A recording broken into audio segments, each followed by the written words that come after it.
سراجا منيرا أما بعد فأعوذ بالله من الشيطان الرجيم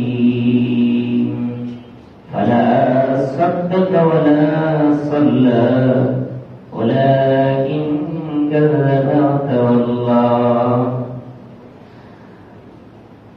أقال رسول الله صلى الله عليه وسلم الفرق بين المؤمن والكافر السلام أو كما قال النبي صلى الله عليه وسلم سبحانك لا علم لنا إلا ما علمتنا إنك أنت العليم الحكيم رب اشرح لي صدري ويسر لي أمري واحلل عقدة من لساني يفقهوا قولي اللهم صل على محمد وعلى آل محمد كما صليت على إبراهيم وعلى آل إبراهيم إنك حميد مجيد اللهم بارك على محمد وعلى آل محمد كما باركت على إبراهيم وعلى آل إبراهيم إنك حميد مجيد بلغ العلا بكماله كشف الدجى بجماله حسنت جميع خصاله صلوا عليه وآله উপস্থিত সম্মানিত মুসলিমগণ আল্লাহ পাক রব্বুল আলামিনের লাখ কোটি শুকরিয়া আল্লাহ পাক আজকে আমাদেরকে জুমার দিনে এই পবিত্র দিনে আল্লাহর মসজিদে এনেছেন বসার তৌফিক দান করেছেন শুকরিয়া বলে আলহামদুলিল্লাহ আলহামদুলিল্লাহ আজকে যে আয়াতে কারিমার মধ্যে আলোচনা করেছি আল্লাহ পাক রব্বুল আলামিন আমাদেরকে আল্লাহর গোলামীর জন্য দুনিয়াতে পাঠিয়েছেন আশরাফুল মাখলুকাত মানুষ হিসেবে দুনিয়াতে পাঠিয়েছেন এই আশরাফুল মাখলুকাত মানুষ এবং জিন এই দুই জাতিকে আল্লাহ বিচার করবেন এবং জবাবদিহি করতে হবে আর যত মাখলুক আল্লাহ বানাইছেন ওগুলির কোনো বিচার আচার জবাবদিহি নেই কিন্তু আমাদের জিন এবং মানুষ আমাদেরকে জবাবদিহি করতে হবে আমাদের কার্যকলাপ আমাদের দুনিয়ার যে জিন্দেগি যে আল্লাহ পাক দিয়েছেন এটার জন্য আমাদের জবাবদিহি করতে হবে অল্প সময় একটা সময় দুনিয়া জীবনটা খুব একটা সংক্ষিপ্ত অল্প সময়ের সময় এই সময়টা যদিও নির্ধারিত যে আমরা এতটা এই পর্যন্ত দুনিয়াতে থাকবো কিন্তু এই নির্ধারিত সময়টা আমরা কেউ জানি না কেউ বলতে পারলেন আমি এতদিন দুনিয়াতে থাকবো একটু আল্লাহ পাক রব্বুল আলামিন একেবারে স্বল্প সময় সীমিত সময়ের জন্য দুনিয়াতে পাঠিয়েছেন এটা আল্লাহ পাকের কাছে নির্ধারিত যে আমি আপনি কতটুকু কতকাল কতটা সময় দুনিয়াতে থাকবো কিন্তু আমি আর আপনি যে থাকবো আমার আর আপনার কাছে কারো কাছে কি নেই কোন রকমের দলিল নাই কোন রকমের জানা নাই যে আমরা কতটা থাকবো কতটুকু থাকবো আমার এই সময়টা কতটুকু এই অল্প সময়ের মধ্যে আমরা যদি আল্লাহ পাকের হুকুম মানি তাইলে তো আমরা মানুষ আর যদি আল্লাহ পাকের অবাধ্যতা করি যেভাবে আল্লাহ হুকুম দিয়েছেন সেভাবে না চলি যদি সেভাবে না চলে তাহলে আমরা মানুষের মতোই না আল্লাহ পাক কোরআনে কারিমে এইটা বলে দিয়েছেন উলাইকা কাল্লাম বাল হুম আদাল যারা আল্লাহর হুকুম মানে না যারা আল্লাহর হুকুম মতো চলে না তারা উলাইকা কাল আনআম এরা চতুষ্প জন্তু নেই বাল হুম আদাল আল্লাহ এর চেয়ে নিকৃষ্ট বলছেন মানুষকে তাহলে বুঝে গেল আল্লাহর হুকুম মতো যদি আমরা জীবন যাপন করি তাহলে আমরা মানুষ আর যদি হুকুমের বাইরে চলি তাহলে চতুষ্পদ জীব জানোয়ার আর আমাদের মধ্যে কোনো কি নাই, পার্থক্য নেই, বরং আমাদেরকে আরো নিকৃষ্ট বলা হয়েছে। বালহুম আদল, এরা এর চেয়েও গোমরাহ। এই পার্থক্যটা কি? যদি আমরা হুকুম মানি, হুকুম মতো চলি, তাহলে তো আমরা আশা করব মাখলুকাত সৃষ্টি সেরা জীব মানুষ। আর যদি এর বিপরীতে চলি, তাহলে চতুষ্পদ জন্তু আর আমাদের মধ্যে পার্থক্য হলে এদের পা দুইটা, একটা, আর আমাদের পা দুইটা, এর বেশি কিছু না। নিজেদেরকে নিয়ে কোনো অহংকার করার কোনো জায়গায় আমাদের নেই। আল্লাহ হুকুম মতো বাধ্য জিন্দেগি করতে পারলে আমরা মানুষ, আমরা আশা করব মাখলুকাত, এটা আমাদের অহংকার। কিন্তু যদি আল্লাহ বিরোধী ভাবে চলি, আমাদের মন চাই জিন্দেগি যাপন করি, তাহলে উলাইকা কাল আনআম, আল্লাহ বলে এই মানুষগুলি এটা চতুষ্পদ জন্তুর নেই, এর চেয়ে আরো অন্যরকম, চতুষ্পদ জন্তুর চেয়ে আরো খারাপ। আমাদের আল্লাহর হুকুম মানার মধ্যে সর্বোত্তম হুকুমটা হলো নামাজ, এটা মনে রাখতে হবে। আল্লাহ যতগুলি আল্লাহ হুকুম দিয়েছেন, ঈমান আনার পরে নামাজের চেয়ে বড় কোনো হুকুম নাই। আর আমরা মানুষ, আবার আমরা মুসলমানের সন্তান, কিন্তু নামাজ পড়ি না, আবার দাবিও করি আমি দাবি মানুষ। তাই আল্লাহ পাকের দলিল আর আমাদের দাবি এক হইল, যে ব্যক্তি আমরা নামাজে যদি না পড়ি তাহলে আমরা মানুষকে ধরি না। আল্লাহ পাকের সর্বোত্তম যে হুকুম নেই এটা আমি মানি না। সবচেয়ে দামি হুকুম যেটা, কি আমাদের দিবসে আল্লাহ পাক সবার আগে হিসাব দিবেন, যে আমাদের সবার আগে নামাজের হিসাব দিবেন। সেটাই যদি না পড়ি, সেটাই যদি না মানি, তাহলে আমি মানুষ, আমি দামি, আমি এটা দাবি করি কেন? আল্লাহ বলছেন যে আমাদেরকে তো আল্লাহ বলছেন যারা আমার রাস্তায় চলে না, অবাধ্যভাবে চলে, তারা মানুষ না, বরং চতুষ্পদ জন্তুর নেই, এদেরকে বড়। আর আমরা খুব বড় করে দাবি করি যে আমরা ভালো, আমরা মানুষ।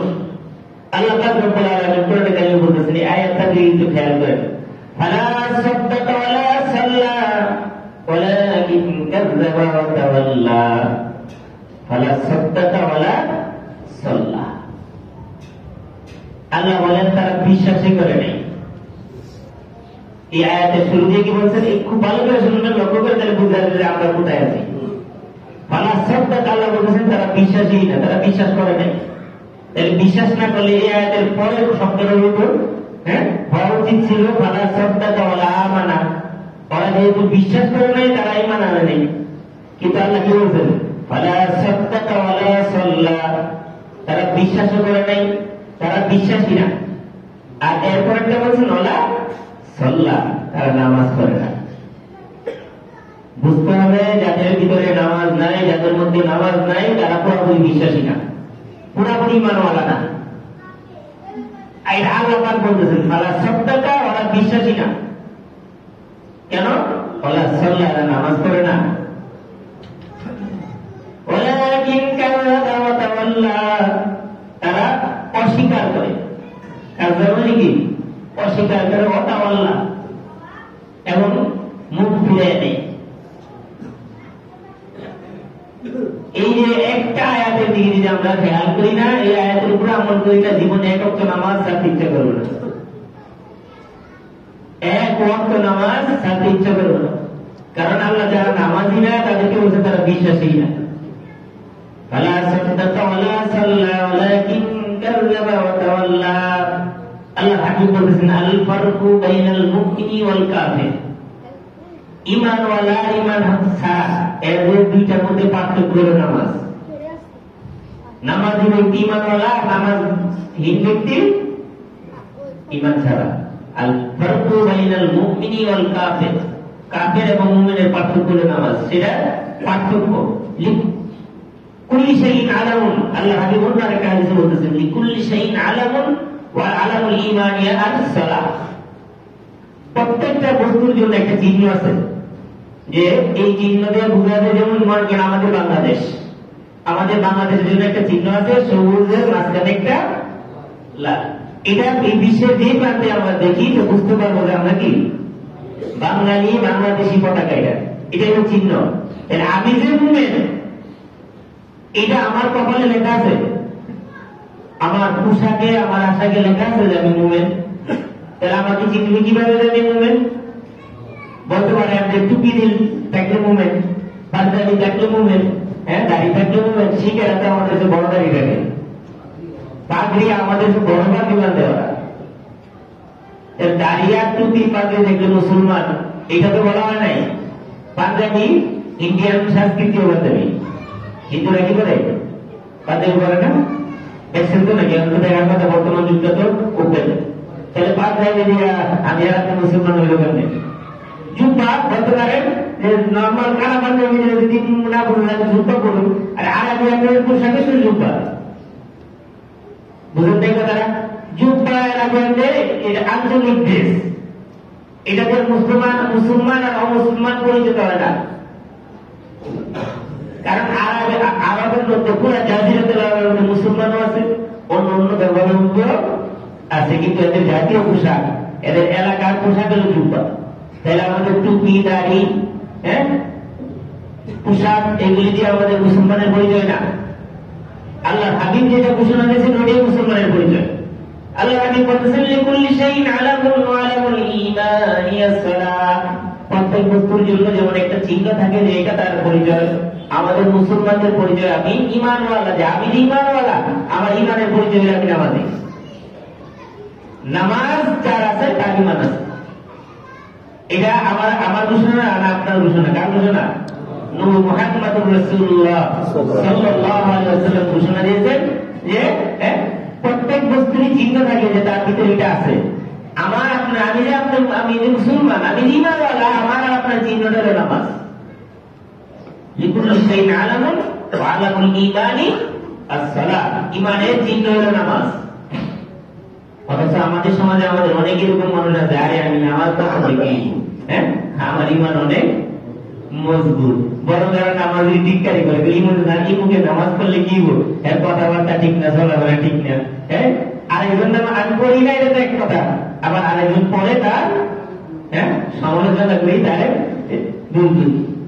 আবার আমাদের সমাজে আরেক শ্রেণীর মানুষ আছে, মনে করেন আসে না মসজিদে, নামাজও পড়ে না, যদি কোনো কারণে আসে 6 মাসে বছরে অথবা যে কোনো সময় যদি একবার আসে না, আসলে দেখবেন যত মুসল্লি আছে সব ভুল হয়ে করতেছে, এই মুখে এটা করে, মুখে এটা করে।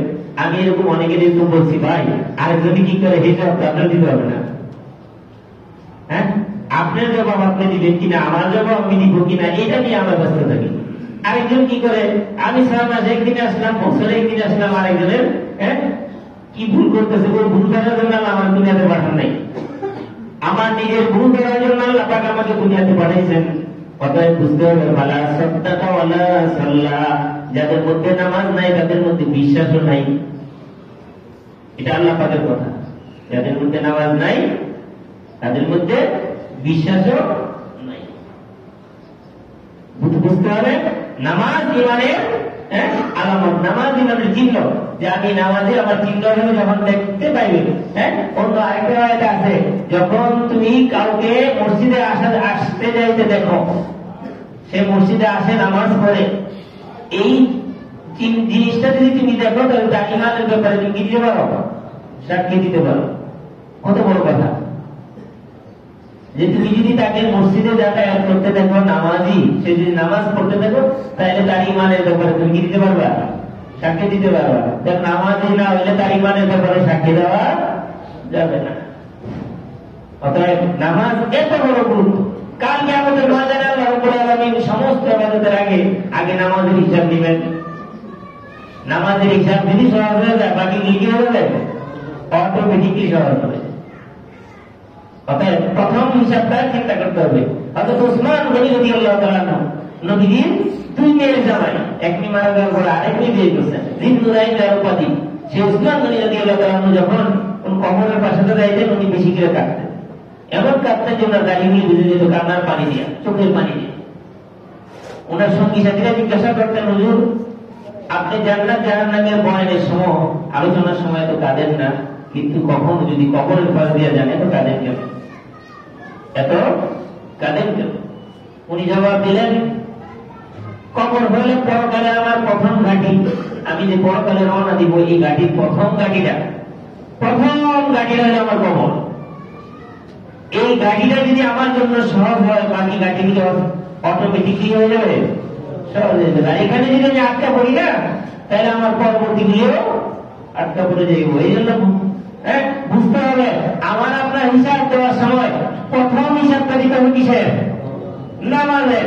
নামাজে যদি আটকা পড়ে যায় তাহলে সামনে উপায় থাকবে না। আর নামাজের হিসাবটা যদি সহজ হয়ে যায়, বাকি সবগুলি সহজ হবে।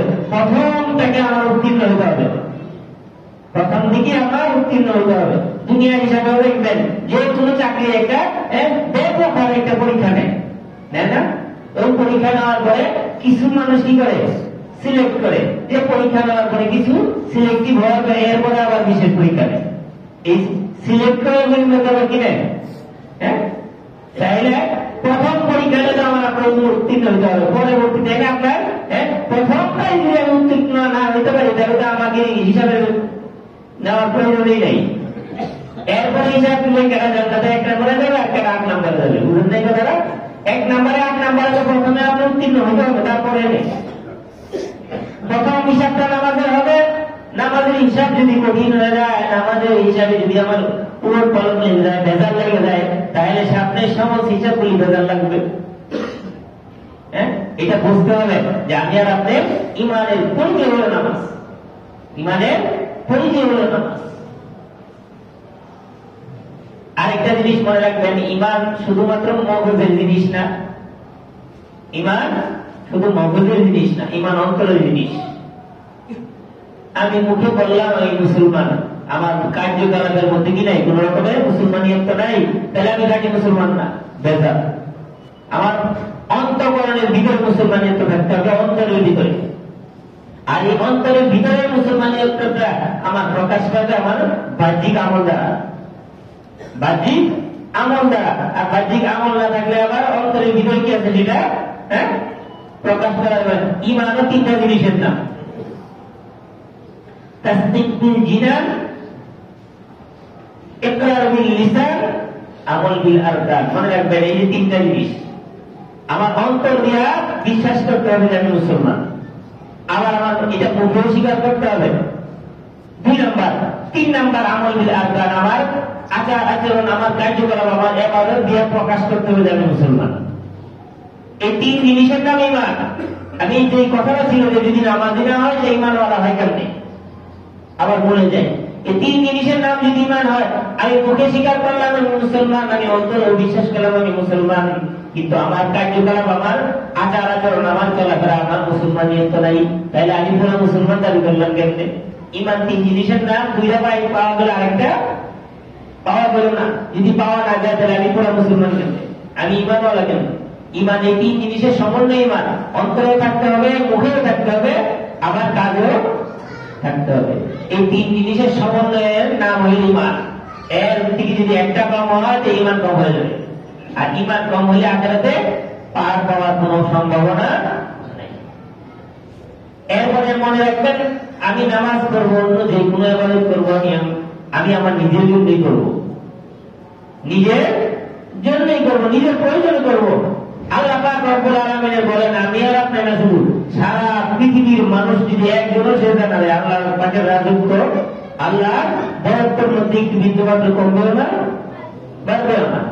সবাই নামাজ না পড়লে আল্লাহ কোনো ক্ষতি নেই, আবার সবাই নামাজ পড়লেও আল্লাহ পাক রব্বুল আলামিনের কোনো ক্ষতি, উপকার নাই। তাহলে বুঝতে হবে যে আমার আপনার নামাজ, আমার আপনার ইবাদত, এটা আমার আপনার নিজের জন্য, অন্য কারোর জন্য না। আল্লাহ পাকের রাজত্ব বাড়ানোর জন্য না, কমানোর জন্য না, কমবেও না, বাড়বেও না। অতএব আমি আমার নিজের জন্য করতে হবে, নিজের প্রয়োজনে।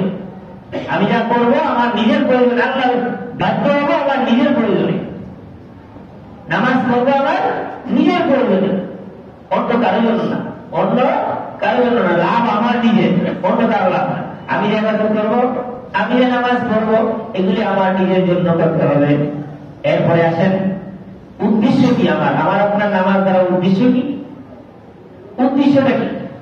সবসময় আমরা মনে করি যে নামাজ পড়ি কিসের জন্য, এটা একটা নেগেটিভ উদ্দেশ্য, একটা নেগেটিভ আর একটা পজিটিভ। নেগেটিভ উদ্দেশ্য হলো জাহান্নামের আগুন যেন না জ্বলি, জাহান্নামের আগুনে যেন না জ্বলি, আল্লাহ পাকের হিসাবে যেন আমার কঠিন না হয়। এই কঠিন হাসরের ময়দানে গেলে আমি কঠিন বিচারের সম্মুখীন দাঁড়ানো যায়। এগুলি তো উদ্দেশ্য। এগুলির চেয়ে বড় উদ্দেশ্য হলো পজিটিভ উদ্দেশ্য নিতে হবে। নামাজ পড়বো আমি শুধুমাত্র আল্লাহকে খুশি করার জন্য। আমি হাসরে মাপ পাইলাম কিনা, জাহান্নাম থেকে মুক্তি পাইলাম কিনা, সেগুলি দরকার নেই। আমার দরকার থাকতে হবে যিনি আমাকে পাঠাইছেন, যিনি আমাকে পাঠাইছেন তাকে খুশি করতে পারবো কিনা, এই পজিটিভটা। আমি পাওয়ার চিন্তায় নামাজ পড়তে হবে, শুধু বাঁচার জন্য না। পাওয়ার চিন্তায়, ভালোবাসায় নামাজ পড়তে হবে, বাঁচার জন্য না। যেমন মনে করবেন এই পাওয়ার চিন্তায় যদি করি, নেগেটিভ চিন্তা না করে যদি পজিটিভ চিন্তা করি, নামাজ পড়তে আসান হয়ে যাবে। নামাজ পড়তে তখন আর অলসতা লাগবে না, নামাজ পড়তে তখন আর মন অন্যদিকে যাবে না, কারণ এটার প্রতি আমার ভালোবাসা থাকবে। আমি ইতিবাচক চিন্তা ভাবনা দিয়ে আমি নামাজ পড়ি, তাহলে আমার এটার প্রতি মহব্বত থাকবে, ভালোবাসা থাকবে, আমার এটা করতে কোনো কষ্ট লাগবে না। যেমন এক্সাম্পল দিলে বুঝবেন, একজন ছাত্র ক্লাসের মধ্যে দুইটা ছাত্র মনে করেন দুই রকম। একটা ছাত্র পড়ালেখা করে ফেল হওয়ার ভয়ে, যে আপনি ফেল হয়ে যাই, আমি ফেল হয়ে যাই, এই ভয়ে পড়ালেখা করে, তাই তার পড়ালেখা তার দেহের উপর চাপ পড়ে, সে ফেল হওয়ার ভয়ে বিরাট দেখে দেখে লেখাপড়া করে। আরেকটা ছাত্র পড়ালেখা করে ফেল হওয়ার ভয়ে না, সে এই পড়ালেখাটা কি করে, ভালোবাসে, এটা আমার করতে হবে, এটার প্রতি আমার আগ্রহ আছে। ওই ছাত্রগুলি দেখবেন দেশের ছাত্র হয়, যে ছাত্রগুলি পড়ালেখাকে ভালোবাসে, যে ছাত্রগুলি পড়ালেখার প্রতি মনোযোগ হয়, এটার প্রতি তার কি আছে, আকর্ষণ আছে, ভালোবাসা আছে, এটি দেশের হয়। আর যেগুলি ভ্যালি করি, মা বাবা বাড়ি থেকে বাইরে করে দিব, সমাজের কাছে মুখ দেখাইতে পারবো না, এই চিন্তায় যারা লেখাপড়া করে না, ওদের লেখাপড়া ওরা কোন রকমের পাস করে, কোন রকমের পাস করে, এতে তারা কিছু হয় না। তবে বুঝতে হবে নামাজ আমার পড়তে হবে, আমার আল্লাহকে রাজি করার জন্য নামাজের প্রতি আমার ভালোবাসা থাকতে হবে। ভালোবাসা যেই কাজে থাকবে সেই কাজের সাকসেসটা হবে সর্বোচ্চ। আর যেটা শুধু আমি বাধ্য হয়ে পড়বো, যেমন ছাত্র এক্সাম্পল দিলাম, যে ছাত্র বাধ্য হয়ে পড়ে যে আমি যদি পড়ালেখা না করি আমি ফেল করবো, আমি যদি পড়ালেখা না করি মা বাবা শাসন করবে, শিক্ষকেরা শাসন করবে, স্কুল থেকে বের করে দিবে, বাড়ির থেকে বের করে দিবে। এই ভয়ে যারা পড়ালেখা করে এরা কোন রকম দায়িত্ব করতে পারছে।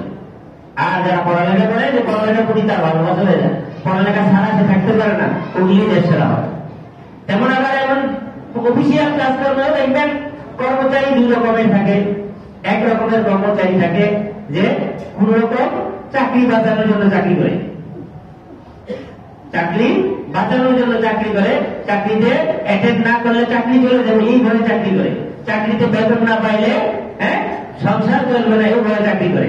এদের চাকরিটা মনে হয়ে জানানোর উদ্দেশ্য আছে, খুব কষ্ট করে চাকরিতে যা, খুব কষ্ট তাড়াতাড়ি ফিরে আসে।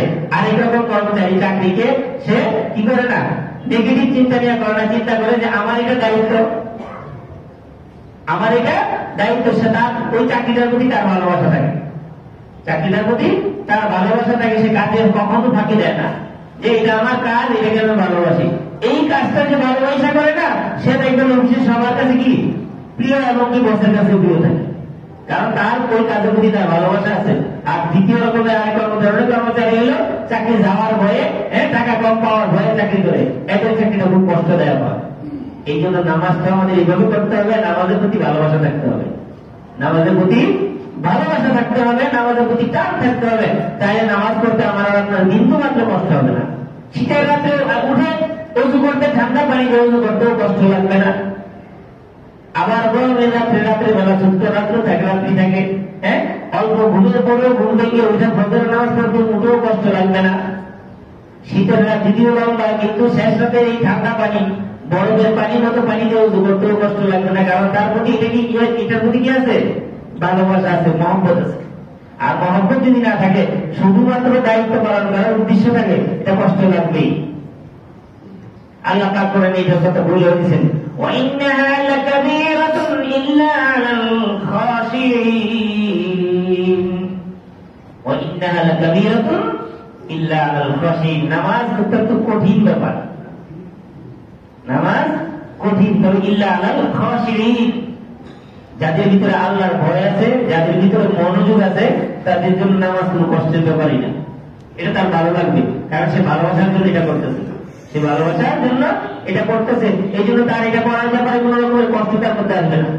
হযরত মুসা আলাইহিস সালাম আল্লাহ পাক রব্বুল আলামিন বলেছেন মুসা আলাইহিস সালামকে আকিমিস সালাতা যিকরি। মুসা কালিমুল্লাহ, যার সাথে আল্লাহ পাক সরাসরি কথা বলছেন, সেই মুসা আলাইহিস সালামকে আল্লাহ পাক নির্দেশ দিতেছেন, ও মুসা আপনি নামাজ পড়েন আমার স্মরণে।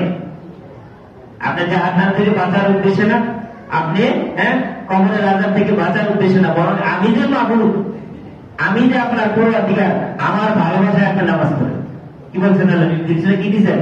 আপনি সালাতা লিযিকরি, আপনি আমার ভালোবাসায় নামাজ পড়েন।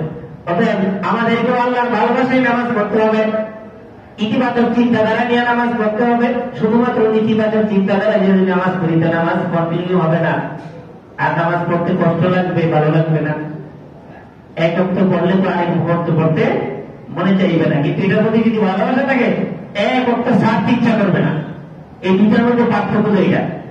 আমি যদি ভালো না বাসে শুধু দায়িত্ব পালন করার উদ্দেশ্যে পড়ি তাহলে একবার পড়লে আরেকবার পড়তে গেলে অলসতা লাগবে, আর যদি ভালোবাসা করি একবার ছাড়তে কষ্ট লাগবে, একবার ছাড়তে কষ্ট লাগবে।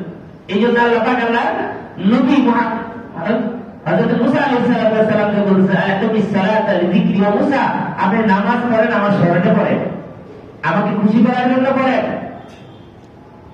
আমাকে ভালোবাসে পড়েন। কিয়ামতের ময়দানে আল্লাহ পাক রব্বুল আলামিন জাহান্নামীদেরকে প্রশ্ন করা হবে, জাহান্নামীরা যখন জাহান্নামে প্রবেশ করবে তাদেরকে প্রশ্ন করা হবে, মা সালাকাকুম ফি সাকার, তোমরা জাহান্নামে কেন আসলা? তোমাদেরকে যে দুনিয়াতে পাঠাইছিলাম জান্নাতে যাওয়ার জন্য, জান্নাত তৈরি করেছিলাম তোমাদের জন্য, কিন্তু তোমাদেরকে কোন জিনিস জাহান্নামে বানাইলো? কেন জাহান্নামে আসলা? জাহান্নামীদের উত্তরগুলি শুনেন। এক নাম্বার উত্তর দিবে ক্বালু লাম নাকু মিনাল মুসাল্লিন। বলেন তো কি উত্তরটা দিছে? এটা তো বুঝার কথা সবাই, মুসল্লি শব্দটা তো আমরা সবাই বুঝি। আল্লাহ যখন জিজ্ঞাসা করবেন কেন, কি কারণে, কোন কাজে কেন তুমি জাহান্নামে দিলা, বলো তো, সে কি কথা বলবে? আগে বুঝতে হবে লাম নাকু মিনাল মুমিনিন, এই কথা বলছে। আমি মুসলমান আছিলাম না অথবা মুমিন আছিলাম না, উত্তরটা কি দিবে? তাইলে নামাজি না হয়ে আমি মুসলমান দাবি করি, নামাজি না হয়ে আমি খুব কঠিন ইমানওয়ালা দাবি করি। জাহান্নামীদেরকে প্রশ্ন করা হবে, মা সালাকাকুম ফি সাকার, কোন জিনিস তোমাদেরকে জাহান্নামে নিয়ে আসলো? এক নাম্বার উত্তর দিবে লাম নাকু মিনাল মুসাল্লিন, আমরা দুনিয়াতে নামাজি ছিলাম না, নামাজিদের অন্তর্ভুক্ত ছিলাম না। আফসোস, জাহান্নামীদের কথা করতে হবে আমি নামাজি ছিলাম না, আর আমরা আমাদের মুসলমানের সন্তান আমরা দাবি করি আমার নামাজ না থাকলে কি আমার ঈমান আছে।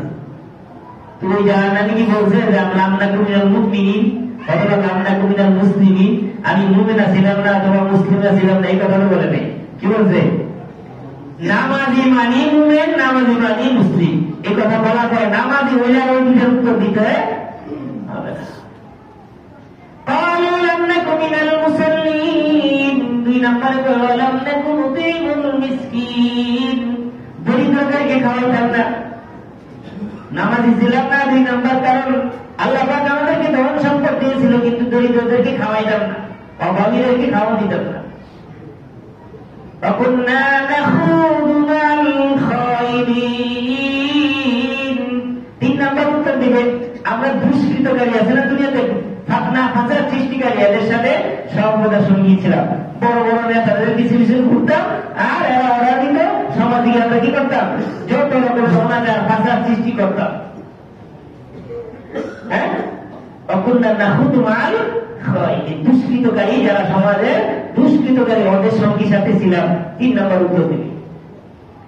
চার নম্বর উত্তর দিবে কুন্না নুকাযযিবু বিয়াউমিদ্দিন, এবং আমরা এই যে আজকের দিনটা, আজকে আমার জাহান্নামে হইতে হইল, এই দিনটাকে আমি স্মরণ করতাম না অথবা অস্বীকার করতাম। আমার যে এই দিনের সম্মুখীন হইতে হবে এই চিন্তাটা আমার ভিতরে আসতো না।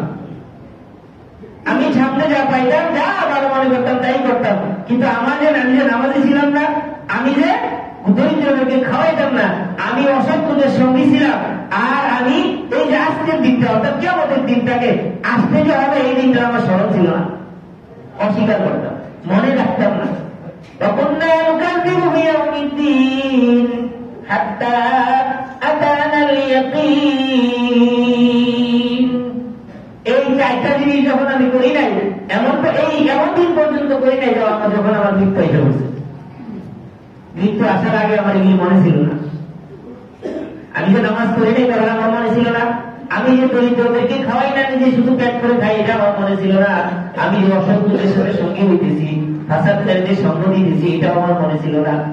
আমার যে আজকে এই দিনের সম্মুখীন হইতে হবে সেটা আমার কি ছিল না, স্মরণে ছিল না। হাত্তা আতানা ইয়াকিন, আমার মৃত্যু এসে উপস্থিত হয়ে গেছে।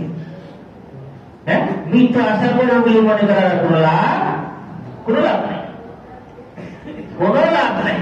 অতএব সকল কল্যাণ কে দেয় বলেন তো? যিনি সকল কল্যাণ আমাকে আপনাকে দিতে, সর্ব অবস্থায় সকল কল্যাণ আমাকে যিনি দিতেছেন তাকে স্মরণ রাখতে হবে।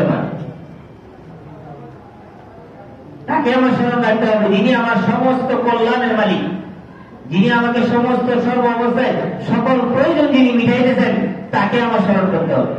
তাকে স্মরণ না করলে তাহলে আমার আপনাকে থাকবে না, উপায় থাকবে না। যত রকমের কল্যাণ কামনাই করি, আল্লাহ পাক যদি আমাকে আপনাকে কল্যাণ না দেন, দুনিয়াকে দেওয়ার ক্ষমতা রাখেন না।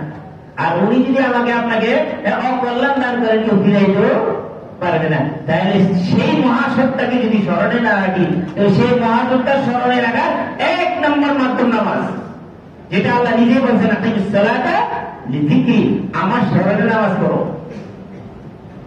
নামাজের মাধ্যমে যখন দাঁড়াইবে তখন তোমার স্মরণটা, আমার স্মরণটা আসবে তোমার। এই জন্য আল্লাহর স্মরণে নামাজ পড়তে হবে। নিজের জাহান্নাম থেকে বাঁচার জন্য, অথবা দুনিয়াটা আমার এই মুহূর্তে বন্ধ করবো এই জন্য না। আমি যখন নামাজে দাঁড়াইব, আমার এই স্মরণকে, এই চিন্তাধারা নিয়ে দাঁড়াইতে হবে, আমি আল্লাহর জন্য দাঁড়াইছি, আল্লাহর হুকুম মানার জন্য দাঁড়াইছি, আমার সাথে তার প্রেমের দরকার আছে। সেই প্রেমের কথাগুলি আমি সেজদাতে লুকায় পড়বো। আর গোপনে মাটিতে মাথা রাখতে গাইয়া গোপনে সুবহান রাব্বিয়াল আলা বলবো, এবং মনে মনে তার সাথে কথা বলবো। কথা বলবো কার সাথে? গোপনে আমার প্রেমিক যিনি মহান রব্বুল আলামিন, তার সাথে আমি কথা বলবো। কোথায়? সেজদায় যাইয়া। এই জন্যই নামাজ এত দামি, এই জন্যই নামাজ এত দামি, যে নামাজের মধ্যে আমরা আল্লাহ পাক রব্বুল আলামিনের সাথে কথোপকথন করতেছি। আমি আল্লাহ পাকের সামনে সূরা ফাতিহা পড়তেছি, আল্লাহ আমার প্রত্যেকটা কথার জবাব দিতেছে। আমি ওই দিকে যাইব না, সাময়িক সঙ্গে ওইদিকে সূরা ফাতিহা তাফসীর করতে গেলে আজকের সময়ের মোটো আজকের আলোচনায় করা যাবে। আমি যখন নামাজে দাঁড়ায় সূরা পড়তেছি না, আমার প্রত্যেকটা সূরার আয়াত শেষ হওয়ার সাথে সাথে আল্লাহ আমার জবাব দিতেছেন। তাহলে আমার কথাবার্তা স্থান কোথায়? আমরা দেখেন না, আমরা যদি কারো প্রেমে পড়ে যাই অথবা কারো ভালোবাসায় করি, তার সাথে একটু কথা বলার জন্য কত ব্যাকুল হয়ে যায়। যখন মোবাইলের যুগ ছিল না, চিঠির মাধ্যমে কথা বলতো, কারো মাধ্যমে খবর পাঠাইত। এখন মোবাইলের যুগ এসে মোবাইল কথাবার্তা বলে। একজনের প্রতি আমার যদি টান থাকে, তার সাথে দু একদিন কথা না বললে আমার মন কি হয়ে যায়? ব্যাকুল হয়ে যায়। আল্লাহ পাক রব্বুল আলামিনের সাথে যদি ভালোবাসা হয়ে যায় না, তাহলে এক ওয়াক্ত নামাজ আমি আর আপনি ছাড়তে পারবো না। কারণ কি? যে আমি চিন্তা করবো আমার এই কথা বলার সময়টা তো নামাজ। আমি যাকে ভালোবাসি, যার স্মরণে আমি নামাজ পড়বো, তার সাথে যার সাথে কথা বলবো, আজান দেওয়ার সাথে সাথে মনে হবে আমার কথা বলার সময় হয়ে গেছে। আজানের সাথে সাথে আমার মনে হবে যে আমার তার সাথে কথা বলতে হবে, নাইলে আমার ভিতরে কি হবে? জ্বালা সৃষ্টি হয়ে যাবে। যে আমি কথা না বলতে পারলে তো আমার আমি যাকে ভালোবাসি, যার প্রেমে আমি হাবুডুবু গাইতেছি, তার সাথে কথা না বলতে পারলে তো আমার জীবনই ব্যর্থ। এই জন্য আল্লাহ বলছেন, আকিমিস সালাতা লিযিকরি, আমার স্মরণে নামাজ পড়ো, আমার ভালোবাসায় নামাজ পড়ো। একেবারে খালেস নিয়তে ইবাদত করে নামাজ পড়তে হবে। ইন্নামাল আমালু বিন্নিয়াত। প্রত্যেকটা আমলের মূল হলো আমার আপনার নিয়ত। আমাকে মুসলিম বলার জন্য, আমাকে মানুষের নামাজি বলবে এই জন্য না, কোনো কিছুর জন্যই না। আমি আমার আল্লাহকে স্মরণ করার জন্য নামাজ পড়ব। আর তাকে স্মরণ না করেও আমার আপনার উপায় নাই, কারণ আমার আপনার সমস্ত কল্যাণ তিনি বহন করতেছেন, সমস্ত কল্যাণ তিনি দিতেছেন, সমস্ত কল্যাণ আমার আপনার সমস্ত প্রয়োজন তিনি মিটাইতেছেন। তাকে ভালোবাসতে কি কোনো থাকে? তার স্মরণে নামাজ পড়তে এত কি কোনো থাকে? আর যদি এইভাবে আমি আর আপনি এইভাবে আল্লাহ স্মরণে নামাজ পড়তে পারি, ওই রকম নামাজি, যে রকম নামাজটা আমার খালেস হবে, যে নামাজটা আল্লাহর জন্য পড়বো, যে নামাজটা আল্লাহর ভালোবাসায় পড়বো, ওই নামাজটার উপকারিতা কি? আল্লাহ পাক রব্বুল আলামিন সেই নামাজের উপকারী বলে দিয়েছেন, ইন্নাস সালাতা তানহা আনিল ফাহশাই ওয়াল মুনকার ওয়া লাযিকরুল্লাহি আকবার। ওইরকম নামাজ যদি আল্লাহকে ভালোবেসে আমি নামাজ পড়তে পারি, তাহলে এই নামাজ সমস্ত গরিব কাজ থেকে আমাকে বিরত রাখবে, সমস্ত গরিব কাজ থেকে আমাকে আপনাকে বিরত রাখবে, এবং অশ্লীল কাজ থেকে আমাকে বিদায় রাখবে নামাজ। কোন নামাজ? জেন্টের নামাজ না, নামাজ যে নামাজ আল্লাহর ভালোবাসায় হবে, যে নামাজ আল্লাহকে রাজি খুশি করানোর জন্য হবে, যে নামাজের মধ্যে আল্লাহর সাথে আমার সাথে প্রেম থাকবে, সেই নামাজ আমাকে আপনাকে অশ্লীল গরিব কাজ থেকে বাঁচায় রাখবে, ফিরে রাখবে। এই এই এই এই দুই কথার পর আমার এই আয়াতের মধ্যে আল্লাহ বলতেছেন আল্লাহ যিকরুল্লাহি আকবার, আল্লাহর ভালোবাসাটাই সবচেয়ে বড়, আল্লাহর স্মরণটাই সবচেয়ে বড়। ইন্নাস সালাতা তানহা আনিল ফাহশাই ওয়াল মুনকার, এরপরে আল্লাহ বলতেছেন আল্লাহ যিকরুল্লাহি আকবার। তোমার ওই নামাজ তোমাকে ফিরাইবে তোমার অশ্লীল কাজ থেকে, তোমার গলিত কাজ থেকে। আর ওয়ালা যিকরুল্লাহি আকবার, আল্লাহর জিকিরই তোমার কাছে সর্বোত্তম, সবচেয়ে বড়, এর চেয়ে বড় তো আর কিছু নাই। আল্লাহর ভালোবাসা, আল্লাহর স্মরণের চেয়ে বড় তোমার কাছে কিছু নেই। এই নামাজ তখন তোমাকে ফিরাইবে যখন তোমার ভিতরে কি থাকবে? হ্যাঁ, আল্লাহর ভালোবাসা থাকবে, আল্লাহর প্রতি প্রেম থাকবে, আল্লাহর প্রতি আকর্ষণ থাকবে। মনে রাখবেন, যত অশ্লীলতা দুনিয়াতে আছে, যত গর্হিত কাজ আছে, গুনার কাজ আছে, সেই গুনার কাজে যখন আমি আর আপনি অভ্যস্ত হয়ে যাইব, সেই গুনার কাজটাকে আর গুনার মনে হবে না। কোন কাজে যখন মানুষ অভ্যস্ত হয়ে যায়, তখন না সেটা কি তার কাছে কিছু মনে হয় না। যেমন মনে করেন কারো বাড়ির সামনে যদি একটা ময়লার স্তূপ থাকে, সে প্রতিদিন ওটা থেকে বন্ধ দিতে থাকে। নতুন কেউ তার বাড়িতে বেড়াতে আসলে দেখুন তার বাড়িতে অবস্থান করতে তার জন্য গিয়ে যায়, কষ্ট হয়ে যায়, আমি বন্ধ করে বেশিক্ষণ থাকতে পারে না। কিন্তু যে বাড়ি করে থাকতেছে তার কাছে এই গন্ধটা কি হয় না, গন্ধই মনে হয় না, কারণ সে এই গন্ধ কি হয়ে গেছে, তার অভ্যস্ত হয়ে গেছে। এই গন্ধ তার অভ্যাস, এই অভ্যাসের কারণে সেই গন্ধটা তার গন্ধ লাগে না। এই জন্যই মন্দ কাজগুলো এরকম। মন্দ কাজ যদিও দুর্গন্ধময়, যদিও দুর্গন্ধময়, অশ্লীল কাজ যদিও দুর্গন্ধময়, কিন্তু সেটা অভ্যস্ত হয়ে গেছে। অভ্যস্ত হয়ে যাওয়ার কারণে এই অশ্লীল কাজটাকে তারা অশ্লীল কাজ মনে হবে না, গর্হিত কাজটাকে তারা গর্হিত মনে হবে না। সে অভ্যস্ত হয়ে গেছে, এই জন্য এই কাজ থেকে সে ফিরাইতেও চাইবে না। যেমন অপরিচিত মানুষ কোন দুর্গন্ধময় জায়গাটা আছে, সেখান থেকে কোন সময় বেরিয়ে যাবে সেটা চেষ্টা করে, কিন্তু যার বাড়ি এখানে, যে সর্বদা গন্ধ শুনতেছে, সে আর বাইরে যেতে চাইবে না। এই গুনার এক্সাম্পলটা এরকম, একজন মানুষ যখন গুনায় অভ্যস্ত হয়ে যায়, তখন সে গুনায় থেকে বাঁচার কোন চেষ্টা করে না। কিন্তু যদি কোনো মানুষ গুনায় অভ্যস্ত না, ভুল করে কোনো গুনাহ করে ফেলছে, সেখান থেকে সে কোনো কেমনে বেরিয়ে যাবে, গুনাহ থেকে সে কেমনে তওবা করবে, কেমনে আবার ভবিষ্যতে আর এখানে না আসে, এই গুনাহ কাজ না, সেই চেষ্টায় সে লিপ্ত থাকবে, সেই চেষ্টায় সে লিপ্ত থাকবে। অতএব আমাদেরকে আমার নামাজ তখন ফিরাইবে আমার গুনাহ থেকে, তখন ফিরাইবে অশ্লীল কাজ থেকে, তখন ফিরাইবে গর্হিত কাজ থেকে, যখন আমার নামাজটা আল্লাহ ভালোবাসে হবে। যে বললাম না, আল্লাহ পাক রব্বুল আলামিন আল্লাহ নবীকে বলেছেন আকিমিস সালাতা লিযিকরি। হযরত ইব্রাহিম আলাইহিস সালাতু ওয়াস সালাম, এর নামটা তো সবাই জানি না, সবাই জানি। হযরত ইব্রাহিম আলাইহিস সালাম আল্লাহর খলিল, উনি আল্লাহর কাছে দোয়া করতেছেন। দেখেন কত বড় সুন্দর দোয়া, রব্বি জাআলনি মুকিমাস সালাতি ওয়া মিন যুররিয়্যাতি রব্বানা তাকাব্বাল দুআ। হযরত ইব্রাহিম আলাইহিস সালাম আল্লাহর কাছে দোয়া করতেন, রব্বি জাআলনি মুকিমাস সালাতি, রব্বুল আলামিন আমি যেন সর্বদা নামাজ পড়তে পারি সেই তৌফিক আমাকে দান করেন। একজন নবী দোয়া করতেছেন, রব্বি জাআলনি মুকিমাস সালাতি ওয়া মিন যুররিয়্যাতি, রব্বুল আলামিন আমার সন্তান যারা আসবে তাদেরকে আপনি কি করেন, নামাজি বানাই দিয়ে। কত সুন্দর দোয়া, কত সুন্দর দোয়া। নিজেও আমাদের জন্য দোয়া চাইছেন, নিজের সন্তানদের জন্য চাইছেন। শেষ কথা, যদিও সময় শেষ, আমি আরেক মিনিট বলে আমার কথা শেষ করে দিচ্ছি। আমরা নিজেদের সন্তানদেরকে শুধু শাসন করে যাই, এটা করো, এটা করো, এটা করো, কিন্তু মনে রাখবেন সন্তান শাসনটাকে ততদিন পর্যন্ত মনে রাখবেন যতদিন পর্যন্ত আপনি তাকে শাসন করার অধিকার রাখেন। যখন আপনি শাসন করার অধিকারটা হারাই ফেলবেন, সন্তান বড় হয়ে যাবে, আপনার শাসনকে আসে মনে রাখবে না।